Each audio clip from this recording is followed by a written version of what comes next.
Welcome to my channel English with Sushant sir. আজকের টপিকটা দেখো, ব্ল্যাঙ্কস ফ্রম WBCS PYQ অর্থাৎ WBCS প্রিভিয়াস ইয়ার কোশ্চেন থেকে ফিল ইন দ্য ব্ল্যাঙ্কসের ওপর আরও একটি ইম্পর্টেন্ট ক্লাসে চলে এসেছি।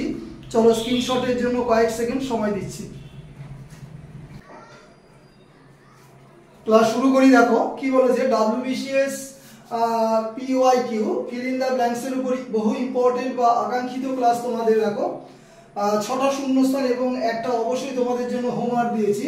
শুধু WBCS বলে নয়, WBP এবং KP বা অন্যান্য ধরনের এক্সামে ফিল ইন দ্য ব্ল্যাঙ্কস একটা ইম্পর্টেন্ট পার্ট।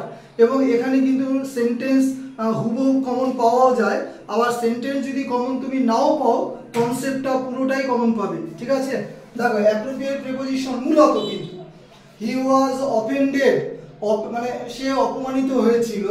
তো এই অফেন্ডেড এর সাথে অ্যাপ্রোপ্রিয়েট প্রিপোজিশন আসবে উইথ।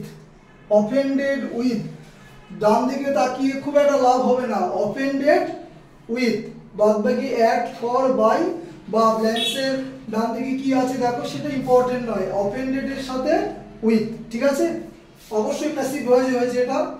পরেরটা খুব important, he deals dash cosmetic goods, সে প্রসাধনী দ্রব্যের ব্যবসা করে। এখানে ডিলসের সাথে অ্যাপ্রোপ্রিয়েট ইনও হয় উইথও হয়।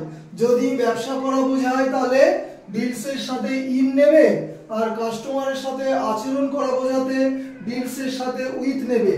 নেক্সট, হি ক্যান নট কোপ ড্যাশ দিস প্রেসার, বহু পরীক্ষা দিয়েছে এটা, সে এই প্রেসারটাকে মানিয়ে নিতে পারেনি। ঠিক আছে, খাপ খাইয়ে নেওয়া বা মানিয়ে নেওয়া, কোপের সাথে অ্যাপ্রোপ্রিয়েট আসবে আপ, খাপ খাইয়ে নেওয়া বা মানিয়ে নেওয়া। Next, what is the time dash your watch, খুব পরিচিত, যারা আমার কাছে অফলাইন অনলাইনে পড়ে তারা বলবে 6টাই পরিচিত।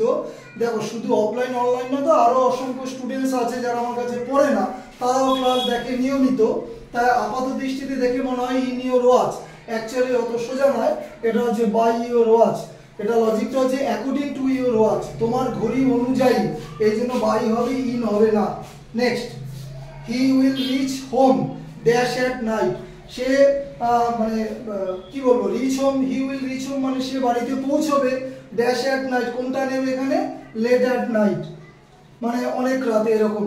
লেটলি মানে সম্প্রতি, লেটার মানে পরবর্তী সময়ে, লেটেস্ট মানে হচ্ছে নবতম ইত্যাদি। ঠিক আছে।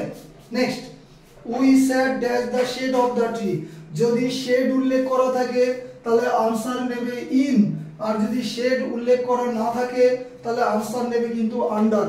ভালো করে মনে রাখবে, ওই বছর সম্ভবত 2020-তে অনেকেই ভুল করে এসেছে, আন্ডার করে এসেছে। We sat dash the shade of the tree, গাছের ছায়ার মধ্যে আমরা কি বসে পড়েছিলাম। এখানে যাই হোক, শেড থাকলে ইন নেবে, শেডটা উড়িয়ে দাও, আন্ডার নেবে। আর হোমওয়ার্কটা অবশ্যই BCS থেকে নেওয়া শূন্যস্থান পূরণ। চলো ক্লাস শেষ করছি। Have a good day.